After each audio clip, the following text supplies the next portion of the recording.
Voilà, donc une introduction, une très jolie introduction sur une tasse de café. Aucune raison d'en faire une, mais j'avais envie. J'ai une tasse renard. Sinon, le but de la vidéo, c'est de vous dire qu'on vient de sortir un nouveau rack, un Audio Effect Rack, qui sert à insérer un dry wet absolument sur toutes les pistes que tu veux pour n'importe quel effet que tu veux. Alors, on l'a fait simplement parce qu'on n'en a pas trouvé un seul correct sur internet. Il y avait un souci de volume un peu partout parce que ces gens n'ont pas pris en compte la nature logarithmique du son. They didn't take in count the nature logarithmic of the sound, motherfucker. C'est-à-dire que quand tu additionnes deux sources sonores de même intensité, tu gagnes 3 dB. Ce qui veut dire que, tu t'en fous, hein, mais que quand tu tournais le bouton du dry wet à 50%, on gagnait 3 dB, ce qui fait que tu n'avais jamais un truc linéaire. Quand tu vois, c'est malsain. C'est anti-catholique tout ça. Donc on s'est dit on va refaire un. Quand je dis on, c'est moi. Voilà, donc on l'a fait. T'as un bouton dry wet, le truc est linéaire, il n'y a absolument aucun artefact niveau son. Donc c'est tout propre, tout beau. Ça bouge pas d'un demi dB de rien du tout, c'est tout plat. On t'a ajouté un gain pour le dry, un gain pour le wet et un high pass pour le wet. Et on va t'expliquer comment ça fonctionne et le pourquoi du comment.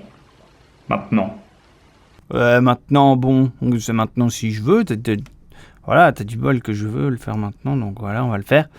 Alors, qu'est-ce que je t'ai préparé? Je t'ai préparé une petite boucle ici. Voilà, cette petite boucle elle tourne. J'ai un sérum ici, j'ai sérum et sur sérum je vais lui mettre son petit dry wet rack qu'on vient de construire tout ça. Il est dans les Audio Effect Rack. Je viens le mettre ici. Alors je vais utiliser ce dry wet pour faire un sidechain en parallel compression. Si tu ne sais pas comment faire un sidechain, on a un petit tutoriel qui va arriver en lien micro-ondes ici. Pouing, et hop, tu peux voir comment faire un sidechain. Alors pour faire un sidechain, on vient chercher un compresseur. Le meilleur compresseur pour faire un sidechain, c'est celui de Live 8, en tout cas dans les natifs. Et pas celui de Live 9. Si tu veux avoir le compresseur de Live 8, il est disponible sur notre site internet. On t'expliquera à la fin où tout ça se trouve sur notre site internet. Alors, hop, je l'ai pris et je l'ai droppé ici, dans la partie Drop FX Here. Ah bah oui, c'est clair. Et donc ça, c'est la chaîne wet. Là, tu as la chaîne clean.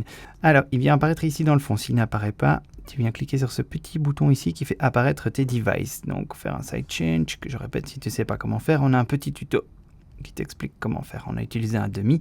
Voilà, on descend, on augmente le release, on augmente le threshold et voilà, ça c'est le full clean.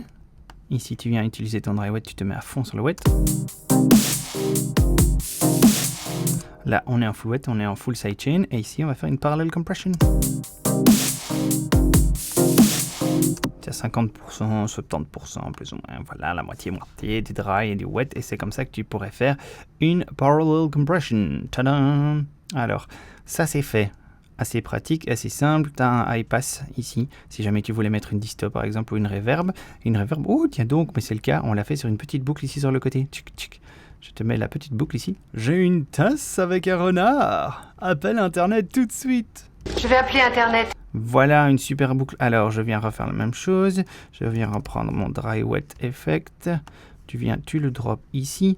On va aller chercher une reverb. Une reverb. On vient la prendre ici. On la drop ici comme on vient de le faire. Tu vois que ça n'apparaît pas. Ben, pouf, tu cliques sur la petite device ici. Tu viens sélectionner ta chaîne. Elle apparaît. Je vais me mettre en high quality. Je peux te montrer d'ailleurs dans un autre tutoriel qui sera là la semaine prochaine, comment avoir tout le temps ta reverb en high quality, ainsi que ton EQ d'ailleurs, en passant par là. Tu te mets sur le dry wet à 100%, pouf, parce qu'on est sur la chaîne wet et on n'a pas spécialement envie d'avoir du dry, donc on se met à 100%. Et voilà, maintenant quand je joue ma boucle, je peux gérer ma reverb sans utiliser une chaîne send. Tout se trouve directement dans ma piste. J'ai une tasse avec un renard. Appelle Internet tout de suite. Alors pour les reverbs, on a tendance à mettre un high pass parce qu'on veut pas les basses fréquences. Et voilà, tu viens gérer ton high pass ici. Si t'as pas assez de niveau, j'ai une tasse avec un renard. Hop, voilà, tu augmentes le gain et tout ça de ta chaîne wet ou de ta chaîne dry et tu gères ça comme tu veux. Allez, je te repasse l'autre neuneu qui va t'expliquer où aller télécharger tout ça. Et voilà, si toi plus. Tu peux souscrire à cette chaîne YouTube, tu peux t'inscrire sur notre site www.whenjockylights.com. Tu peux retrouver le rack directement dans la zone bonus membre de whenjockylights.com. Et voilà, c'est tout, à plus, bisous. Ah, tu te demandes où je suis à vous. Mais quel est ce beau mur en mosaïque? Est-il à Malaga? Est-il dans le sud de l'Espagne? Est-il dans un magnifique petit château arabe? Je suis sur ma table couché comme un handicapé. Let's say China.